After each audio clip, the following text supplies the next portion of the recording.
Bonsoir à tous, bienvenue dans votre émission La Réunion Léla. En tout cas, j'espère que vous avez passé une bonne journée et que vous êtes prêts à ouvrir une page de notre culture, mais aussi de notre histoire et de notre patrimoine, puisque on va ouvrir les portes de l'Hôtel d'Europe. C'est dans Cosman Réunionnais.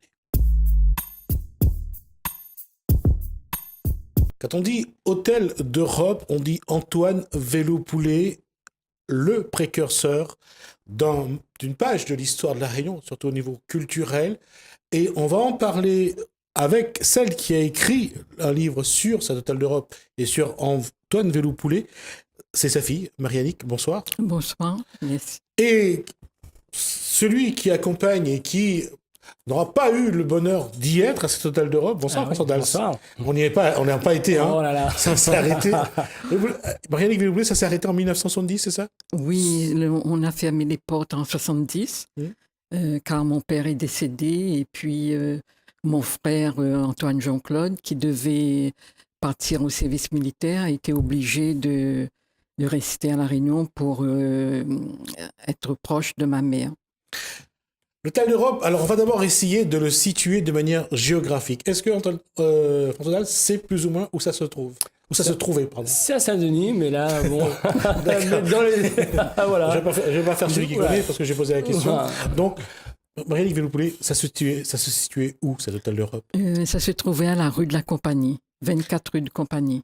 Donc là où il y a... Oui, maintenant, il y a les France Télécom. Il y a France Télécom, en face, il y a... En face, il y a l'hôtel central. L'hôtel central, voilà, donc rue de la Compagnie. Oui, c'est ça. D'accord. Et c'était là l'endroit où le samedi soir, le dimanche après-midi, où le gratin, j'allais dire, la jet set de l'époque se retrouvait. Et quand on dit jet set, c'est un peu tout le monde. Hein. Je veux dire, tout le monde allait danser. Et quand on parle d'un lieu de culture, je veux dire tout à l'heure de culture, patrimoine, histoire, on va d'abord par la culture. Les musiciens d'abord, ceux qui venaient jouer dans cet hôtel, ceux qui ont connu, j'en ai parlé une fois avec Harry Pitou, qui était sur ce plateau. Lui, il a été là-bas. C'est son père qui a été. Loulou Pitou. Donc à l'accordéon. À l'accordéon, oui. Bien sûr, on va retrouver tous les grands, hein, Maxime Lahope, Benoît Boulard, le jazz tropical, Narmine Ducap, Ray Gramont, Claude Vincent. Pierre Rosoli y était aussi, il est passé, non, lui non. Et... Vincent était donc celui qui, c'est dans l'orchestre en plus. Voilà, l'orchestre c'était le jazz tropical. Ouais, donc qui était là. Vous avez quel âge à l'époque? Quand mon père est décédé, j'avais 9 ans. Qu'est-ce que vous avez vécu, vous, d'abord en tant qu'enfant? Qu'est-ce que vous avez vécu dans cet hôtel où, à travers des grands noms de ce monde? J'étais très contente d'avoir vécu à l'Hôtel d'Europe, à l'arrière. Et ça m'a vraiment touchée que mon père fût aussi célèbre de par son hôtel, l'Hôtel d'Europe. Et j'étais toute petite, mais je m'en souviens très bien de tout ce qui s'est passé. Alors, sur le livre, il est marqué l'histoire d'un précurseur. Je vais attendre, voilà, l'histoire d'un précurseur. Pourquoi? Parce qu'il y a eu les cirques. Également les cirques, les artistes d'opéra. Il était à l'origine de ces artistes de la venue. Et Dalida était prévue de venir, mais au dernier moment, elle est tombée malade. Oui, ça fait qu'on a annulé le spectacle. Voilà. D'accord. On va juste rappeler qui était Antoine Vélopoulet. Mon père, c'était quelqu'un aussi bien connu dans le domaine social. C'est quelqu'un de La Réunion. De La Réunion. C'est quelqu'un qui est né à La Réunion, qui a grandi à La Réunion. Oui. Et qui a voulu une femme mauricienne. Oui. C'est un petit peu le Patrick Sébastien de La Réunion. Quelle comparaison. Ah ouais. L'ambiance qu'il y avait, je pense, dans ce temps-là, énorme. Oui. Ouais, avec les cirques, je pense que voilà. Et il est parti donc chercher sa femme à l'île Maurice. Oui, il a rencontré à Maurice dans une réunion familiale. Et après, ils se sont mariés à Maurice. Et ma mère était très jeune, 19 ans. Et ils sont revenus sur La Réunion. C'était tout nouveau pour ma mère de découvrir La Réunion. Combien de frères et sœurs? On était à 9. 2 garçons sont décédés. Il me restait un frère et on est 6 filles. D'accord. Ça fait quoi, François Dals, de se dire que finalement notre histoire est pas si éloignée que ça, finalement? quand on en parle à Marie Poulet, quand on lit son ouvrage, on se dit, mais c'est pas si loin que ça.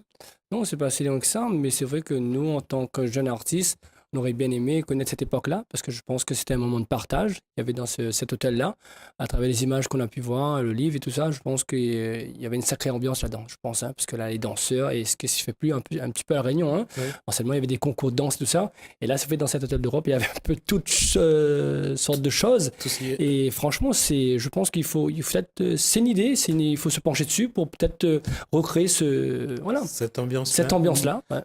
On se mariait à l'hôtel d'Europe. Oui, Je dis, on se mariait, mais surtout, on se rencontrait. Oh. C'est-à-dire que les couples se sont formés. oui. Ensuite, les couples se sont formés Oui. et quand ils venaient au bal et au mariage, et c'est là qu'ils ont rencontré Leurs futures compagnes ou compagnons. Oui.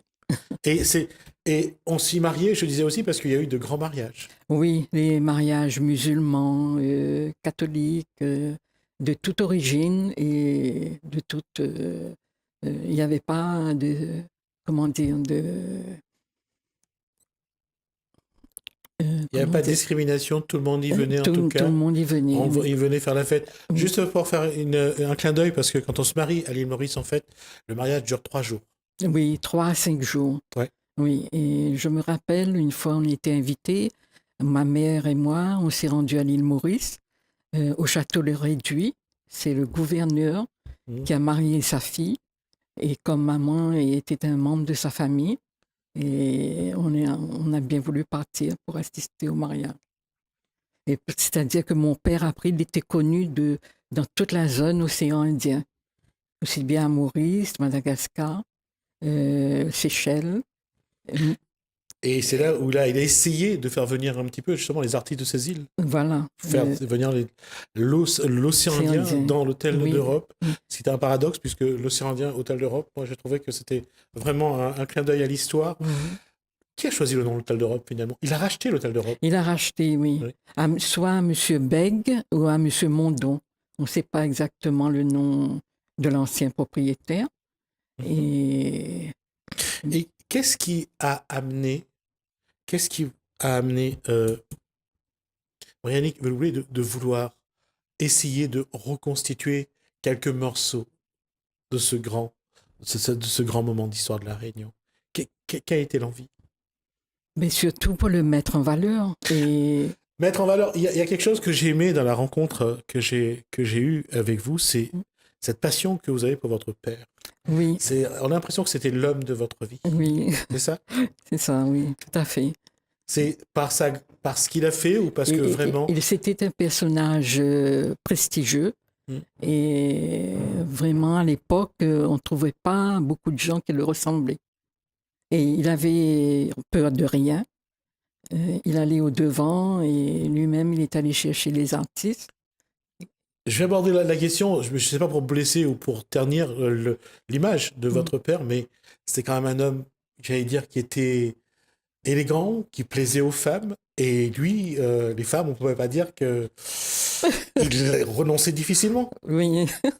Mais il avait une telle prestance et il communiquait avec tout le monde. Et ça vous a pas embêté, justement, que malgré tout, il a quand même eu des écarts par rapport à votre mère? Ça vous a pas embêté? Un peu, oui.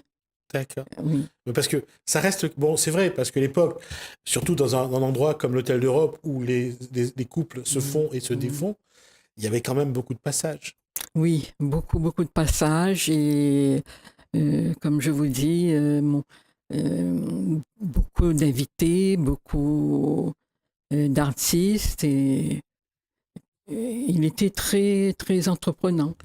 Précurseur, parce que comme pour les artistes qu'il faisait venir, comme les artistes de cirque qu'il il a sponsorisé beaucoup de choses, les artistes, les cirques, les opéras. D'ailleurs, il y a le cirque Ranui, qui est actuellement à La Réunion. Tout à fait. Oui. Et je l'ai contacté et il m'a parlé longuement de mon père, que c'était vraiment quelqu'un d'extraordinaire et d'exceptionnel.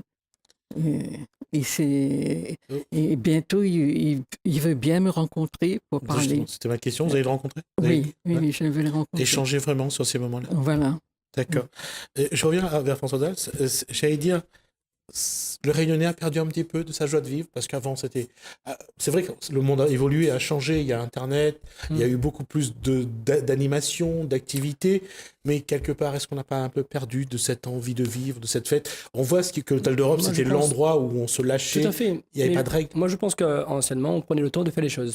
Contrairement aujourd'hui, on est face au numérique, au monde, donc on est un petit peu pressé, un petit peu rapide, mais je pense que dans ce temps-là, on prenait le temps de faire des choses. Et puis, peut-être la musique était beaucoup plus calme, beaucoup plus posée. Il y avait peut-être beaucoup plus de musiciens. On respectait un peu plus la musique. Je pense qu'aujourd'hui, parce que c'est vrai que moi-même, en tant que compositeur et tout ça, on est face à l'informatique, donc voilà, c'est dans un monde virtuel. Et je regrette un petit peu ce monde-là parce que j'aurais aimé connaître ce monde-là ou qu'on prenait le temps. Et vous savez que j'adore la danse, donc je vois ces images-là. Voilà, justement, c'est époustouflant. De voir les couples bien habillés, tout ça. Ça fait qu'aujourd'hui, on tient plus compte trop sur l'habit, quoi. Je veux dire, mais quand je regarde cette époque-là où que les gens dansaient, les grandes robes, il y avait de l'élégance, il y avait le respect. Il y avait le respect. Et le respect, pour moi, est très important dans une manifestation parce que ça montre le sérieux et puis la finesse.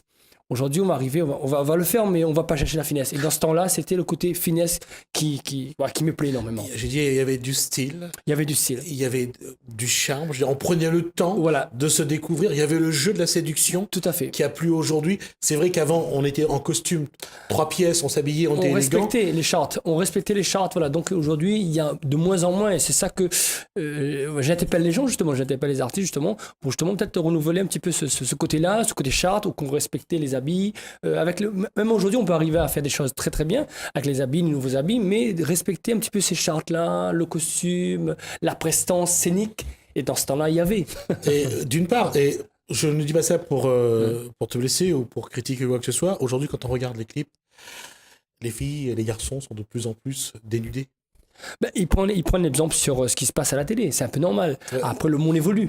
Donc, voilà, monde a évolué. Le monde évolue, voilà. Et c'est pour ça que je ne suis pas critique. Je dis que quelque part, finalement, on a perdu ce temps qu'on prenait pour découvrir l'autre. Un petit peu comme si on effeuillait une marguerite. En fait, on n'a pas eu le temps de s'adapter parce qu'entre l'ancienne génération et aujourd'hui, il s'est passé un temps qu'on n'a pas réussi à concilier les jeunes. En fait, c'est parti tellement vite le numérique, donc les jeunes, ils étaient assez rapidement informés de ce qui se passait dans le monde.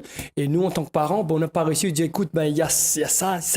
Prendre le temps. On était un petit peu dépassés par le numérique, je pense. C'est pour ça qu'aujourd'hui, les jeunes suivent plus ce qui se passe à la télé, sur M6 et tout ça, parce que nous, on n'arrive plus maintenant à dire, écoute, tu t'habilles comme ça, après je suis pas le mieux placé pour t'expliquer ça. Hein. Si, au contraire, je veux dire au contraire, moi je trouve que si, parce que quand on s'en parle de l'Hôtel d'Europe, quand on parle d'Antoine Veloupoulet et que Marianne Veloupoulet nous parle de ça, je veux dire que c'est Charles Aznavour qui dit, je vais vous parler d'un temps que nous on ne peut pas connaître, mais quelque part il y a beaucoup de nostalgie dans tout ça. Ah, c'est sûr. Et on le voit dans le livre. Il y a cette envie quelque part d'arrêter le temps et de se dire, de revenir en arrière, ne serait-ce que pour un instant, ne serait-ce pour un cliché. Et à quel moment dans ce livre, il y a eu vraiment beaucoup d'émotions pour Marianne Veloupoulet? Beaucoup d'émotions, c'est... Il y a beaucoup de photos dans le livre. Beaucoup d'illustrations. Oui, il y a beaucoup d'illustrations. Ça veut dire que ces moments-là, chaque photo avait une signification. Une signification, un souvenir. Oui. De très beaux souvenirs. Et comme je vous dis, ces artistes, ces cirques, mon père, il aimait ça. C'était en fait un chef d'entreprise. Et avant, c'était la belle époque, il faut le rappeler. Ça c'est le bon nom, la belle époque. La belle époque en métropole, c'est 1920. Et ici à La Réunion, c'était donc juste après l'après-guerre. À partir des années 40 à 60. Après-guerre. Oui. Et c'est vrai qu'aujourd'hui, moi, ce que je trouve qui manque, aujourd'hui, c'est ce côté élégant. C'est vrai que ce personnage, quand on regarde sa photo, on voit c'est une personne qui est posée, une personne qui est élégante. C'est un leader. c'est un leader. Tout à fait. Et c'est vrai qu'aujourd'hui, on voit de moins en moins de leaders à La Réunion, des jeunes qui ont la pointe, qui veulent vraiment dans le domaine artistique. Il y a de moins en moins, et ce serait bien que il y a des nouveaux jeunes qui reprennent un peu le relais, qui soient leaders des artistes, de la musique réunionnaise. Justement, François Dals a été leader à un moment donné dans sa musique, dans la joie de vivre, dans la transmission de la gaieté, de cette envie de dire voilà, on repousse un peu les limites, mais on se fait plaisir. Même, quel que soit le clip, mais il y avait d'abord le plaisir de sa musique. Le plaisir est important, et c'est vrai qu'on ressent à travers ce qu'il a fait, on ressent le plaisir. On ressent le sérieux, la personne leader, et puis le plaisir. Et c'est vrai qu'aujourd'hui, on est un petit peu contraint à ce qui se passe à La Réunion. On a un petit contrat ici, un petit contrat là-bas.